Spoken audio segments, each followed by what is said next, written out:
Hello, Doug. Hello, everybody.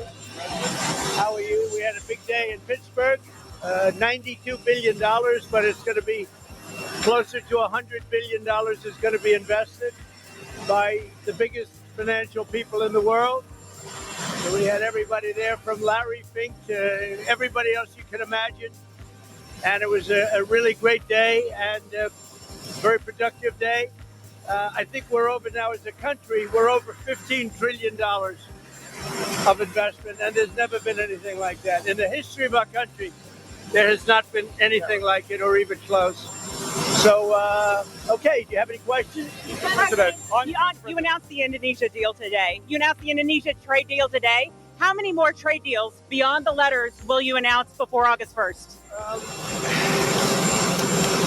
We're working on probably 5 or 6.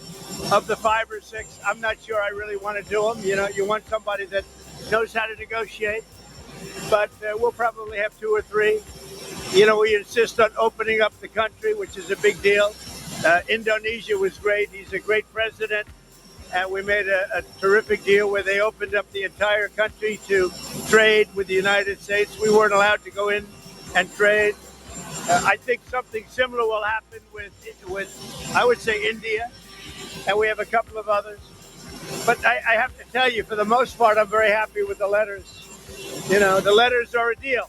You know, I can't explain it any better. The letters are a deal. The press doesn't want to pick that up. But I will veer from those deals on occasion when somebody is willing. Like if Japan would open up their country, they don't do that. They just don't do that. And I don't either. I don't subscribe to it one way or the other. But they won't do that. So we might just stick with the letter. South Korea is inclined to maybe do that. So we'll let you know. But we have letters out. Every time I send out a letter, essentially that's a deal. Mr. President, with the date you gave of August 1st, with the date that you gave of August 1st, why stick with the date if you're saying that you might payments start on August 1st. The only thing about that's really sacred about August 1st is that's when payments start. So they have to start paying billions of dollars to you and people. Are you a citizen of the country? Yes, sir. You'll be very happy because you're going to be getting a lot of money. Just like they found a budget surplus. We have a budget surplus of $25 billion. Everyone said, how did that happen? It hasn't happened in many years. It happened because of good management and tariffs. Do you plan to release more details of the Vietnam-China deals? Is there going to be a paperwork released to the public of showing that? I don't think it matters how much you release of the deal. We have a Vietnam deal, and I would say that deal is being pretty well set. It's pretty well set. Again, that's an opening of their country. They've opened it up. Just so you know, these were closed countries. They were wonderful people, wonderful leaders, very strong, smart leaders. But their countries were closed to us, but our country wasn't closed to them. And so I said, you got to open up your country. So we're going to see. But the Vietnam deal, we may open it. I mean, I don't know. I can't tell you. Is it necessary? No. Yeah, I don't think so. On Ukraine, why did you settle on giving Putin another 50 days? It seems like he's had a lot of time to show he wants peace. I think really the question should be asked, why did Biden get us into that ridiculous war? Why did Biden bring us there? That should never, ever have happened, that war. This is Biden's war. I'm just trying to end it because we're saving a lot of lives. Why do you think his opinion will change in 50 days when it hasn't over the last 6 months? Very rapidly. Might not be 50 days. Might be much sooner than 50 days. When do you think the first Patriot missiles, some of these weapons that our allies will buy, are already being shipped? From what countries? Germany, and then replaced by Germany, and in all cases, the United States gets paid back in full. So what's happening, as you know, is the European Union, if you look, mostly European Union stuff, but let's put it in the form of NATO. It's very similar. But NATO is going to pay us back for everything. In some cases, we're going to be paid back by countries of the European Union directly. See those But payments? we're always getting our money back in full. So we're not going to have any more investment to make. We're getting our money back in full. And if we can make a deal, that'd be great. We're saving 5,000 or 6,000 soldiers a week. They're Russian and they're Ukrainian soldiers. They're not American soldiers. And we won't have boots on the ground. but it's a shame. 5,000. Last week they say 7,100 soldiers, both Russian and Ukraine, were killed. Iran, have you seen any progress in talks with Iran? We haven't really heard about that in a while. They want to talk. I'm in no rush to talk. They would like to talk. I'm in no rush to talk because we obliterated their site. They'd have to start all over. In fact, it's obliterated to the point that it's not usable anymore. They'd have to pick a different mountain. That mountain is so blown up inside and so unstable that they would have to pick a different mountain. Our people really did the job. Yes, please. That, sir, would you fire Jerome Powell over the Treasury renovation that's drawn so much heat? $2.5 million building this place. I have to say this. I think he's terrible. I think he's a total stiff. But the one thing I didn't see him as a guy that needed a palace to live in. You talk to the guy, it's like talking to a nothing. It's like talking to a chair. No personality, no high intelligence, no nothing. But the one thing I would have never guessed is that he would be spending $2.5 billion to build a little extension onto the Fed. Is that a fireable? Nobody's ever seen. I think it sort of is, because if you look at his testimony to the House and the Senate, you take a look at the testimony, it's under earth. That whole thing is, he's not talking about the problem. It's a big problem. $2.5 billion, and that's $2.5 billion now. That's going to be a lot more money than $2.5 billion to expand. And with all of that, to house thousands of people to give him information, and yet out of the 71 economists, and they included me and one other person got it right. I got it right, and one other genius got it right. They had everybody else was wrong. 69 were wrong, and 2 were right. I was one of them. And I don't have a lot of people. I have Howard. I have Doug. I have a few people. He has thousands of people, and he got it wrong. No, I think when you spend $2.5 billion on really a renovation, I think it's pretty disgraceful. President, have you spoken to President Putin since your announcement yesterday? And do you think when you speak to him on the phone, does he say that he wants peace? What does he say to you? He says he wants peace. He does.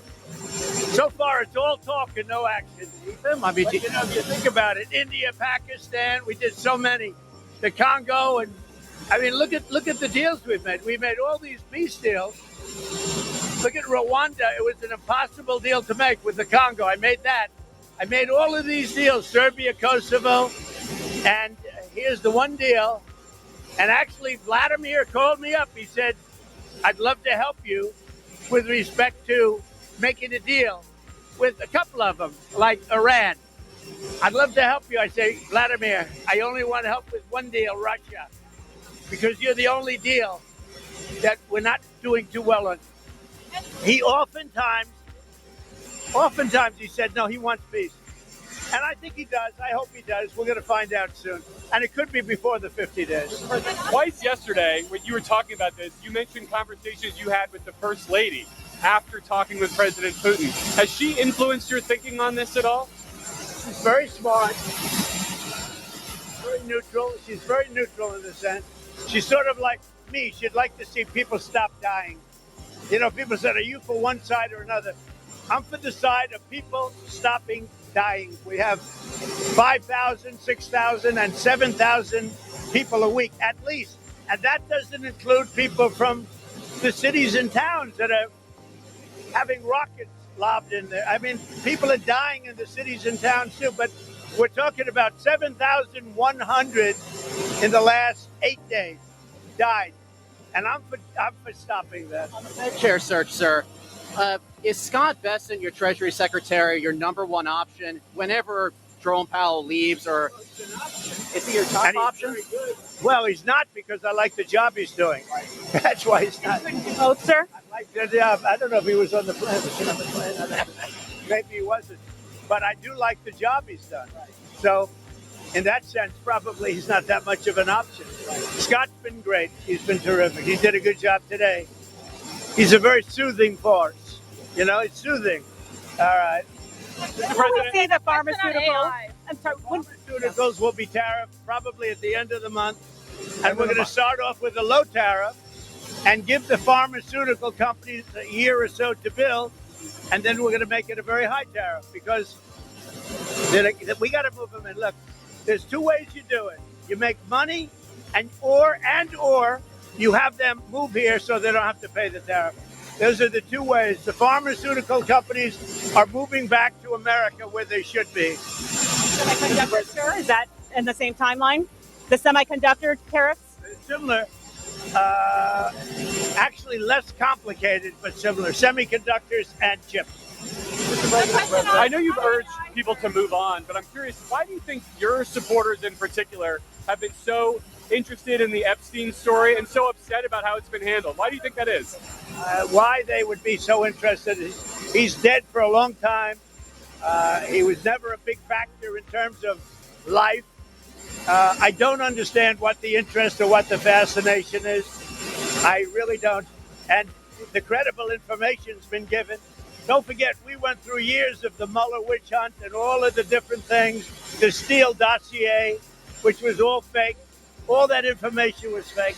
But I don't understand why the Jeffrey Epstein case would be of interest to anybody. It's pretty boring stuff. It's sordid, but it's boring. And I don't understand why it keeps going. I think really only pretty bad people, including fake news, want to keep something like that going. But credible information, let them give it. Anything that's credible, I would say let them have it. Mr. President, a question on AI. How do you want Americans to think about it? Are you concerned about job loss or privacy, or do you think this is the new technology? It's interesting because we need jobs. We need a lot of people to work. You know, we're going to be building very shortly hundreds of factories, including AI. We're building a lot of car factories. They're all coming in from other countries now in order to avoid paying the tariffs. And we need people working. So if AI can help us with that, that's a positive. Because we're not going to have enough workers to take care of it if we don't create something. So whether it's robots or whether it's AI, we need somebody to take care of. Do you agree with us? I agree. So many jobs to build. I mean, think about $15 trillion. That's 5 million people working in these factories, building them great high-paying jobs in America that President Trump has brought back. So those jobs, of course, are in the wings. So let's go. Let's train America, and let's get it going. What do you say about that? What would you say about the job? Well, I think with AI, as Howard, the president, said, we're going to need more workers in this country because President Trump, as the greatest economic developer that this country's ever had, has brought back this record amount of foreign direct investment and a record amount of U.S. investment going back into job creation. But the mix is going to change. AI will take jobs away like software development because AI can write code, but AI can't wire a building, do plumbing. I mean, if kids go into the trades today, they're all going to be making 150 grand and they'll have amazing lives, build companies, start businesses. I mean, this is part of the boom of America because middle class, working Americans will never have had it as good. They have a lower taxes, lower regulation, and more opportunities to go to work to build things. We need people. We really need, because we're building so many factories in the country. And so AI can help with that. But what also is going to help are going to be robots. You know, the robots, I think, are going to be a big deal. And that's going to help also. Sanctions, sir, on the secondary tariffs. Are you concerned that secondary tariffs on buyers of Russian oil will hurt American consumers, higher gasoline prices? I think that whole thing is going to go away eventually. It should have gone away. And Putin does say, I want peace. But so far, he hasn't lived up to that. So I think it's going to go away. But we're going to find out soon. Can you give us more details on the sanctions? Is it 100% sanctions on Russia, or? They're very biting. They're very significant. And they're going to be very bad for the countries involved. I mean, they'll be very, very powerful and very bad for the countries involved. And I hope we don't have to pull that string. And maybe we won't. We'll see. It's got to end. Got to stop the killing. Mr. President, were you frustrated today that the House wasn't able to move on that crypto legislation? No, the interesting thing is the 12 votes were votes where they wanted it to be stronger in terms of crypto people. I figured, oh, wow, that's sort of interesting because I was focused really on today's meeting, not that. But the interesting is the votes, those negative votes, were because they wanted it to be, as a safeguard, they wanted it to be stronger for people with Bitcoin or crypto. They wanted more strength, which is interesting. What do you want to refine in the UK trade deal? We have a little to discuss, but the deal is really very well done. But I'll meet with the Prime Minister. We have a good relationship, and I think it's going to be, and it'll be very shortly, and it'll be probably in Aberdeen, Scotland. At the event, Which state besides Texas would you like Republicans to gerrymander?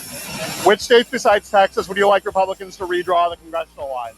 4 of them. I'll let you figure that one out, but we have about 4 of them. In 3 cases, it's 1, and in 1 case, it's 2 or 3. And Texas would be 5. Are you concerned California will turn around and do the same thing to Republicans? In California, you never know what's going to happen, but we've done pretty well in the courts in California, as you see. We're batting about 1,000, ultimately. We start off a little slow, and then we get a lot of hits. Mr. President, you said today at the event in Pittsburgh that if it wasn't for Mr. Lutnick, Mr. Besson, who want to do more deals, that you would basically just go with the letters. You've said that a few different times. I just want to clarify. Do you just want to go with the tariffs and move on? They would like to make deals more than me. Okay. Satisfied with, but they would like to make deals more than me. I'm not saying they're wrong. I'm just saying, in my opinion, he and Scott and maybe even Doug to a certain extent, you're more like me, I think. But they would like to make deals more than me. I'm very happy with the deals the way they are. Those are very, right? Those are very simple deals. It's whatever the percentage is. And we base that on a lot of things, including the deficit and, various things. And, I think it's a much faster way. Don't forget, we'll be releasing a letter soon talking about many countries that are much smaller, where you're not going to do letters per se. You might do an individual letter, but it's going to go very quickly. And the number will also be less. Which countries are those? These are countries that are, many of them, like 200 countries. You understand? Caribbean countries, African countries. You have a huge amount of countries that are small, and the president's just going to deal with them sort of the way he thinks is the right way to deal with them. We'll probably set 1 tariff for all of them. Over 10% tariff on this? Probably a little over 10%, yeah. 15, 20. We don't do a lot of business, but we do, it's still significant. What about Israel, Mr. President? Is that related to your other, like the Gaza negotiations? Is that tied up in other issues? Israel's going to be fine. We had a great victory with Israel. That was a great, great victory. What we did with the B-2 bombers and all of that. And, I never thought of it. But so many people are thanking me. They say no president had the guts to do it because, this has been going on for 25 years. In fact, when the pilots came to the Oval Office, they said, "Sir, we and our predecessors have been working on this attack for 25 years. Have a good time, everybody. Thank you. Thank you very much.